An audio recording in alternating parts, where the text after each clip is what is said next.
শ্রমিক বিক্ষোভে ফের অশান্ত গাজীপুর আশুলিয়া শিল্পাঞ্চল, অর্ধশতাধিক কারখানা বন্ধ ঘোষণা, আইন শৃঙ্খলা বাহিনীর অতিরিক্ত সদস্য মোতায়েন। কোটা আন্দোলনের সহিংসতায় ক্ষতিগ্রস্ত রাজধানীর ১২৫ পুলিশ বক্স, ভোগান্তিতে পুলিশ সদস্যরা, দ্রুত সংস্কারের আশ্বাস ডিএমপির। রাজধানীর যানজট নিরসনে সড়কের পরিধি বাড়ানোর তাগিদ, সপ্তাহ জুড়েই অর্ধেক ভাড়ায় শিক্ষার্থী বহনের ঘোষণা বাস মালিকদের। এবং ঢাকা বিশ্ববিদ্যালয়ে তোফাজ্জল হত্যায় জড়িত সবাইকে খুঁজছে পুলিশ, নটরডেম কলেজ কর্মচারী লিপিকা খুনের দায়ে গ্রেফতার ২।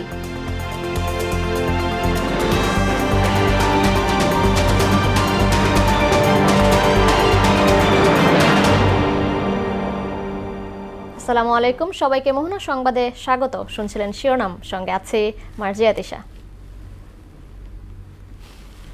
এবার বিস্তারিত।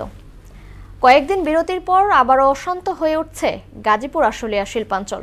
সকাল থেকেই বকেয়া পরিশোধ, বেতন বৃদ্ধি সহ নানা দাবিতে সড়ক অবরোধ ও বিক্ষোভ শুরু করে পোশাক শ্রমিকরা। ফলে মহাসড়কগুলোতে তীব্র যানজটের সৃষ্টি হয়। পরিস্থিতি বিবেচনায় শিল্পাঞ্চলে আইন শৃঙ্খলা রক্ষাকারী বাহিনীর সদস্য মোতায়েন করা হয়েছে। বিস্তারিত ডেস্ক রিপোর্টে।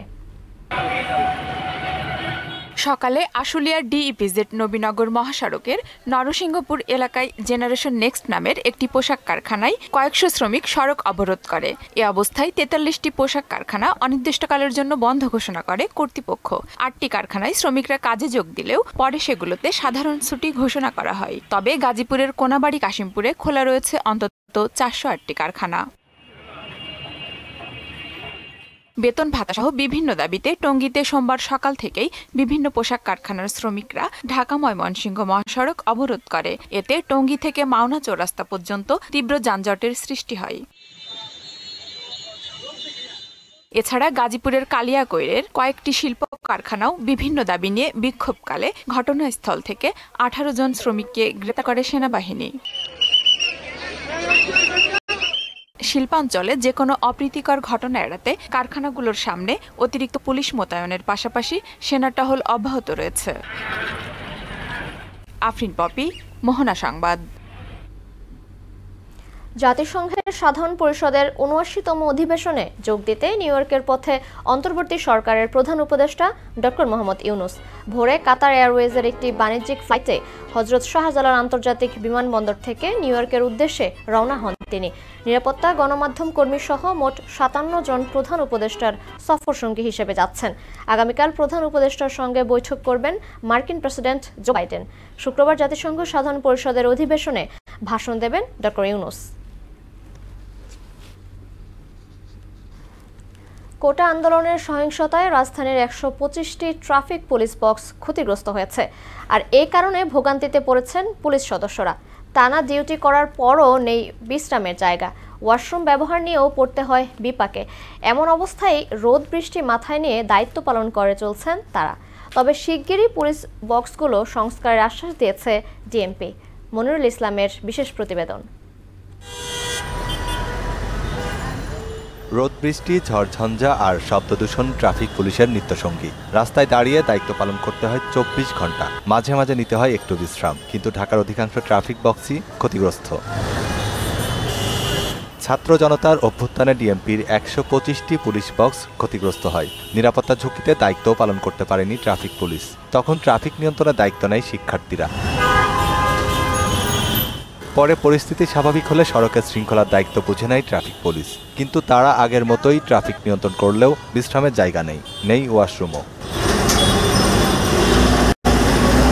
তবে দেশ ও জাতির স্বার্থে দায়িত্ব পালনকেই মুখ্য মনে করেন পুলিশ সদস্যরা। সে কারণেই এই সাময়িক সমস্যাকে খুশি মনেই মেনে নিয়েছেন তারা। একটু কষ্ট হচ্ছে, তবে ট্রাফিক বক্সের জন্য আমাদের সিনিয়র স্যাররা সর্বোচ্চ চেষ্টা করতেছে আর কি, খুব দ্রুত এটার সমস্যার সমাধান হয়ে যাবে। আমরা জনগণের স্বার্থে এইদিকে সেদিকে ইউজ করতেছি আর কি। আর ডিএমপি বলছে ভোগান্তি সত্ত্বেও নাগরিক সেবা দিয়ে যাচ্ছে পুলিশ। খুব দ্রুতই ক্ষতিগ্রস্ত পুলিশ বক্স মেরামত শেষ হবে বলে জানান ডিএমপির মিডিয়া বিভাগের উপকমিশনার। ১২৫টার মতো ট্রাফিক বক্স আমাদের ক্ষতিগ্রস্ত হয়েছে। আমরা চেষ্টা করছি এইসব ট্রাফিক বক্স দ্রুততম সময়ের মধ্যে সংস্কার করে আমাদের যারা কর্তব্যরত পুলিশ সদস্যরা রয়েছে তারা যেন একটু বিশ্রাম নিতে পারেন, তাদের জন্য একটা কাজের একটা সুন্দর পরিবেশ আমরা দিতে পারি। আমাদের সদস্যরা এখন দিনরাত কঠোর পরিশ্রম করছেন এবং তাদের উপর যে অর্পিত দায়িত্ব আছে সেটা পালন করার চেষ্টা করছেন। পুলিশকে বন্ধু ভেবে তাদের কাজে সবাইকে সহযোগিতা করার আহ্বানও জানান তিনি। নাগরিক সেবা বাড়ানো এবং সড়কে শৃঙ্খলা ফিরে আনা এটা আমাদের জন্য খুবই গুরুত্বপূর্ণ। মনিরুল ইসলাম, মোহনা সংবাদ, ঢাকা। ঢাকার যানজট নিরসনে সড়কের পরিমাণ বাড়ানোর বিকল্প নেই বলে মনে করেন অংশীজনেরা। রাজধানীতে এক সেমিনারে সড়ক শৃঙ্খলা ফেরাতে সবার সহযোগিতা কামনা করেন পরিবহন সংশ্লিষ্টরা।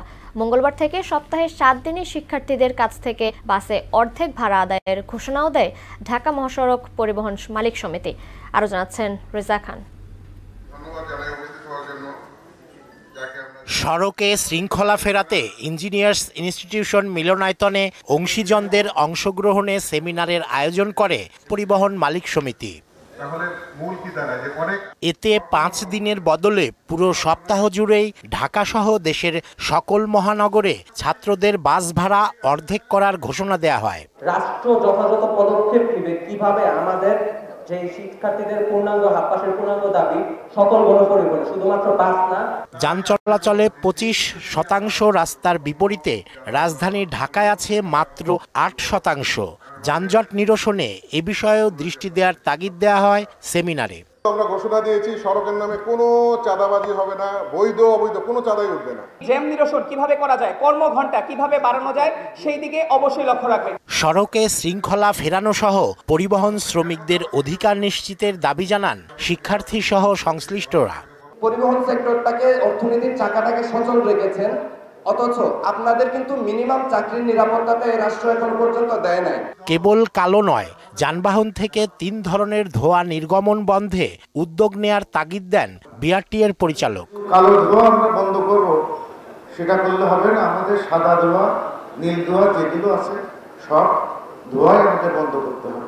সড়ক মহাসড়কে শৃঙ্খলা ফেরাতে সবাইকে দায়িত্বশীল হওয়ার তাগিদ দেন হাইওয়ে পুলিশের অতিরিক্ত ডিআইজি। আমরা কিন্তু আইন প্রয়োগ করার ক্ষেত্রে কখনোই কঠোর হতে পক্ষপাতী না। আমরা চাই আমাদের শৃঙ্খলাটা ঠিক থাকে। রেজা খান, মোহনা সংবাদ, ঢাকা। পার্বত্য অঞ্চল অশান্ত করতে ভারতে বসে পলাতক শেখ হাসিনা ষড়যন্ত্রে লিপ্ত বলে অভিযোগ করেছেন বিএনপি চেয়ারপারসনের উপদেষ্টা জয়নুল আবদিন ফারুক। দুপুরে প্রেস ক্লাবের সামনে জাতীয়তাবাদী নবীন দলের সমাবেশে তিনি এই অভিযোগ করেন। মেট্রো রেলের ১ সপ্তাহের আয় উন্নয়নের নামে আওয়ামী লুটপাটের প্রমাণ বলেও উল্লেখ করেন তিনি। এ সময় নির্বাচিত জনপ্রতিনিধিদের মাধ্যমে সংস্কার কার্যক্রম শুরু করতে সরকারের প্রতি আহ্বানও জানান এই বিএনপি নেতা।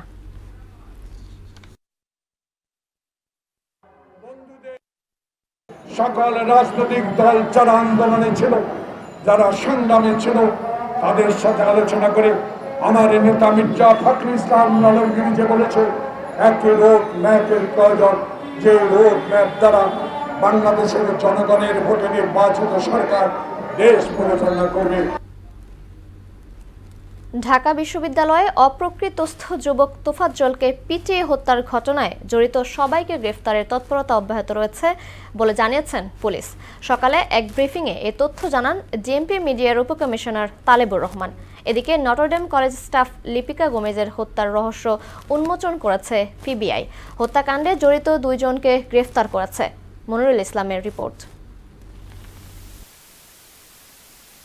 স্বাভাবিক হতে শুরু করেছে দেশের আইনশৃঙ্খলা পরিস্থিতি। ইতোমধ্যেই ঢাকা বিশ্ববিদ্যালয়ে তোফাজ্জল হত্যার ঘটনায় জড়িত 6 শিক্ষার্থীকে গ্রেপ্তার করেছে পুলিশ।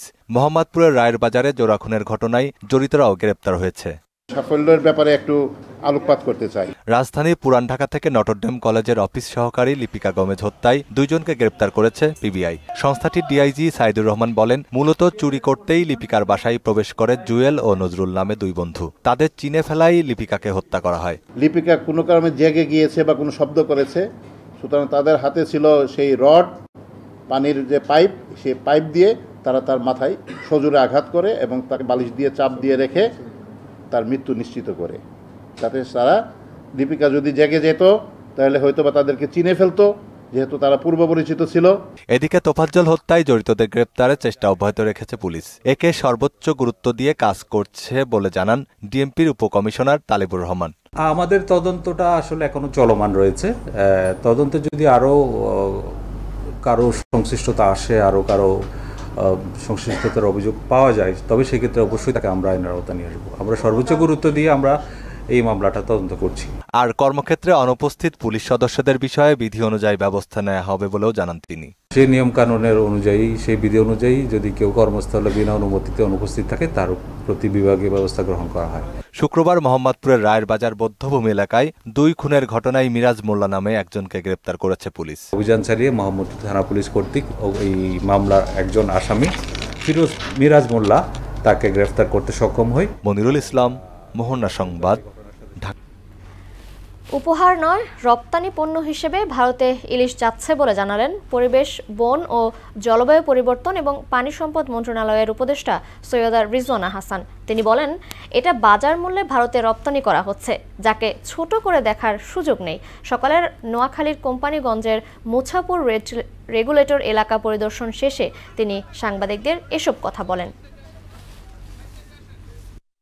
মন্ত্রণালয়গুলো যেন একসাথে বসে এই ব্যাপারে একটা সিদ্ধান্ত নয়। আমার ধারণা যে সিদ্ধান্তটা এসছে এটা আসলে একটা উচ্চ পর্যায় থেকেই আসা সিদ্ধান্ত। আসন্ন দুর্গাপূজায় ভারতে ইলিশ রপ্তানি নিয়ে ভিন্ন মত থাকলেও একে দুদেশের সম্পর্ক উন্নয়নের মাধ্যম হিসেবেই দেখছে সাধারণ মানুষ। এছাড়া এ উদ্যোগ চোরাচালান বন্ধে ভূমিকা রাখবে বলেও মনে করছেন তারা। আর গবেষকরা বলছেন, রপ্তানির কারণে দেশের বাজারে ইলিশের দাম বাড়াবে না, কারণ দাম বাড়ায় ব্যবসায়ী সিন্ডিকেট। উষা ফেরদৌসের বিশেষ প্রতিবেদন। হিন্দু বাঙালিদের সবচেয়ে বড় ধর্মীয় উৎসব দুর্গাপূজার সময় ভারতে ইলিশ মাছ পাঠানো না পাঠানো নিয়ে বহু আলোচনার পর অবশেষে 3000 টন ইলিশ রপ্তানির সিদ্ধান্ত নিয়েছে বাংলাদেশের অন্তর্বর্তীকালীন সরকার। এ নিয়ে বাংলাদেশের মানুষের দ্বিমত থাকলেও বিষয়টিকে ইতিবাচক হিসেবেই দেখছেন অধিকাংশ মানুষ। যদি আমাদের দেশের চাহিদা পূরণ করে দেওয়া সম্ভব হয়, দেওয়া উচিত। আগে দেশের সিন্ডিকেটটা ভাঙা উচিত, যাতে আমাদের দেশের মানুষজন পায়, আমাদের দেশের পূজায় যেন ইলিশ মাছ থাকে। আমরা যেরকম ওদের থেকে সুবিধা নিতে চাইবো, ওরাও আমাদের থেকে সুবিধা নিতে চাইবে, কিন্তু সেই সুবিধাটা যেন একতরফা না হয়। বাংলাদেশের অর্থনৈতিক দিক দিয়ে ভারতের জিনিসটা আর কি অনেক ভালোভাবে একদিক দিয়ে ভালো একটা অর্থনৈতিক বজায় রাখবে। ইলিশ পুরাণ মতে ইলিশ মাছ মধুর, স্নিগ্ধ, রোচক ও বলবর্ধক, পিত্তকারী, লঘু পুষ্টিকর ও বাতনাশক। আয়ুর্বেদ শাস্ত্রে ইলিশ মাছের গুণাগুণ নিয়ে এভাবেই লেখা আছে। টোটালি যদি এটা একটা মানে নেগেটিভ ইম্প্যাক্ট পড়বে, আমরা যদি বলি যে না আমরা তাদেরকে ইলিশ দেবো না, তাহলে তারাও আবার বলতে পারে যে আমি ওটা দিব না, এটা দিব না, তাহলে তো আমাদের মানে ট্রেড ক্ষতিগ্রস্ত হবে। এই বর্তমান বিশ্বে কেউ চায় না কারোর সাথে কারো ট্রেড ক্ষতিগ্রস্ত হোক, কম বেশ হবে, এদিক ওদিক হবে। সো আমরা আমাদের স্বার্থটা আগে রাখতে হবে। দাম বাড়া কমার সাথে ইন্ডিয়াকে ইলিশ দেওয়ার কোনো সম্পর্ক নাই। এটা হচ্ছে একবারেই আমাদের নিজস্ব মেকানিজম, ব্যবসায়ীদের সিন্ডিকেট, তাদের মেকানিজম। তারা দাম কমাবে কি বাড়াবে? তারা যদি মনে করে যে না আমরা এত মুনাফা করবো না, আমরা স্টক করে রাখবো না, এখন সিজন আমরা ছেড়ে দেবো, সো তাহলে আপনি পাবেন। দেশের বৃহত্তর স্বার্থে এ রপ্তানি ইতিবাচক ভূমিকা রাখবে বলেও মনে করছেন এ গবেষক। মাছ বন্ধ করে দেওয়ার মাধ্যমে আসলে কি ওদের যে একটা দুর্গাপূজা কেন্দ্রিক যে তাদের উৎসব, সেখানে আমরা বাধা তৈরি করাটা আসলে ঠিক হবে না। আমার কাছে মনে হয় যে এটা হয়তো যে আর সরকারের অনেক ধরনের চাপ থাকে। সরকার যখন একটা সিদ্ধান্ত নেয় সেখানে তার মানে তার বিষয়ের একটা জনমানুষের খাদ্য নিরাপত্তার ইস্যুটা তাকে ভাবতে হয়। যেহেতু এবছর বন্যার কারণে আমাদের প্রচুর ফসলহানি হয়েছে, আমদানি চালের উপর একটা বড় নির্ভরতা থাকতে পারে। এছাড়া পেঁয়াজ থেকে শুরু করে নিত্য প্রয়োজনীয় পণ্যের একটা বড় ধরনের আমাদের নির্ভরতা পার্শ্ববর্তী দেশের উপর থাকে বাণিজ্যিক ক্ষেত্রে। বছরে উৎপাদন হয় 5,30,000 টন ইলিশ। 3,000 টন চাঁদপুর ঘাটে একদিনে আসা ইলিশের পরিমাণের চেয়েও কম বলছেন সংশ্লিষ্টরা। উষা ফেরদৌস, মোহনা সংবাদ, ঢাকা। পবিত্র ঈদুল মিলাদুন্নবী উপলক্ষে গরিব দুস্থ মানুষের মাঝে খাবার বিতরণ করেছে বাংলাদেশ ইসলামিক সমন্বয়ক পরিষদ। জাতীয় প্রেস ক্লাব ও হাইকোর্টের সামনে সংগঠনের সভাপতি, ক্যান্সার গবেষক অধ্যক্ষ ডক্টর এস.এম. সরোয়ার এসব বিতরণ করেন। এ সময় উপস্থিত ছিলেন সংগঠনের সাধারণ সম্পাদক মাওলানা আলমগীর, বিএম এরশাদ সালাউদ্দিন সোহেল, কবি হাবিবা মুরসালিন সহ অন্যান্যরা। সকালে জাতীয় প্রেস ক্লাবের সামনে নিরাপদ জীবন চাই ব্যানারে এ মানববন্ধনে উপস্থিত ছিলেন নিরাপদ জীবন চাইয়ের সভাপতি, ক্যান্সার গবেষক অধ্যক্ষ ডক্টর এস.এম. সরোয়ার। আবারও বেড়েছে রাজধানী ঢাকার বায়ু দূষণ। বিশ্বের 120টি শহরের মধ্যে সকাল 8:15টার দিকে রাজধানী ঢাকার অবস্থান ছিল শীর্ষে। এ সময় ঢাকার বায়ুমান 278 আইকিউ রেকর্ড করা হয়, যা খুব অস্বাস্থ্যকর বিবেচনা করা হয়। বায়ু দূষণে দ্বিতীয় ও তৃতীয় অবস্থানে যথাক্রমে পাকিস্তানের লাহোর ও ভারতের দিল্লি। দুই শহরের স্কোর 177 ও 167। বায়ু দূষণের কারণে স্বাস্থ্য সুরক্ষায় মাস্ক ব্যবহার, খোলা স্থানে ব্যায়াম না করা এবং ঘরের জানালা বন্ধ রাখার পরামর্শ দিয়েছেন সংশ্লিষ্টরা। কুষ্টিয়ায় পদ্মা যেন সর্বগ্রাসী রূপ নিয়েছে। পানির তোড়ে পরিবর্তিত হচ্ছে নদীর গতিপথ, বিলীন হচ্ছে বসতবাড়ি, ফসলি জমি। হুমকির মুখে পড়েছে কুষ্টিয়ার মেহেরপুর ঈশ্বরদী জাতীয় মহাসড়ক। ভেড়ামারা, মিরপুর সহ বেশ কয়েকটি ইউনিয়নের মানুষ ভাঙন আতঙ্কে। এদিকে এলাকাবাসী বলছে ভাঙন রোধ ঠেকাতে হলে বেড়িবাঁধের প্রয়োজন, আর পানি উন্নয়ন বোর্ড বলছে ভাঙন রোধে দ্রুত ব্যবস্থা নেওয়ার কথা। কুষ্টিয়া থেকে মিলন খন্দকারের প্রতিবেদন জানাচ্ছেন শারমিন স্বর্ণা। কুষ্টিয়ার পদ্মা নদী রাক্ষসী রূপ নেয় নিঃস্ব হচ্ছেন পদ্মা তীরবর্তী এলাকার হাজারো মানুষ। ভাঙন থেকে বাঁচতে শেষ সম্বলটুকু নিরাপদে সরিয়ে নেয়ার চেষ্টায় ব্যস্ত ভাঙন কবলিত মানুষ।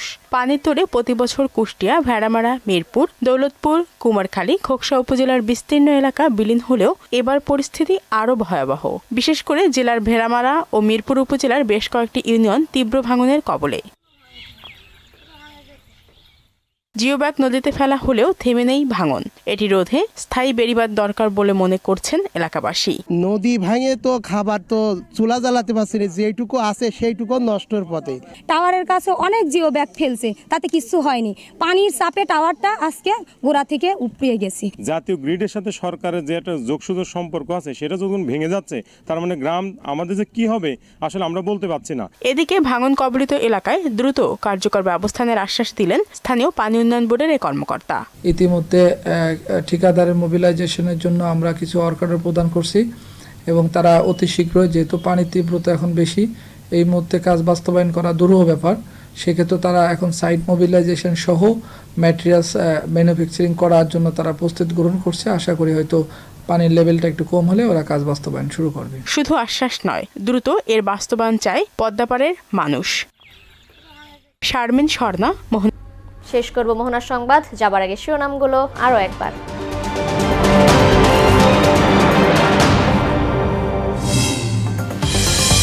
শ্রমিক বিক্ষোভে ফের অশান্ত গাজীপুর আশুলিয়া শিল্পাঞ্চল, অর্ধশতাধিক কারখানা বন্ধ ঘোষণা, আইন শৃঙ্খলা বাহিনীর অতিরিক্ত সদস্য মোতায়েন।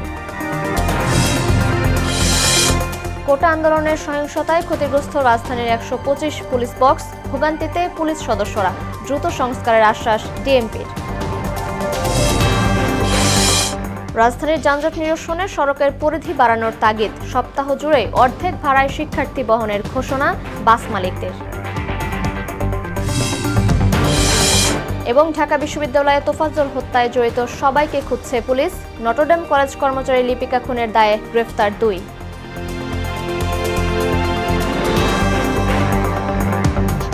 এই ছিল মোহনার সংবাদে। পরবর্তী সংবাদ রাত 9টায়। মোহনার সবশেষ খবর জানতে ভিজিট করুন www.mohana.tv। সংবাদ দেখতে পারেন ফেসবুক ও ইউটিউবেও।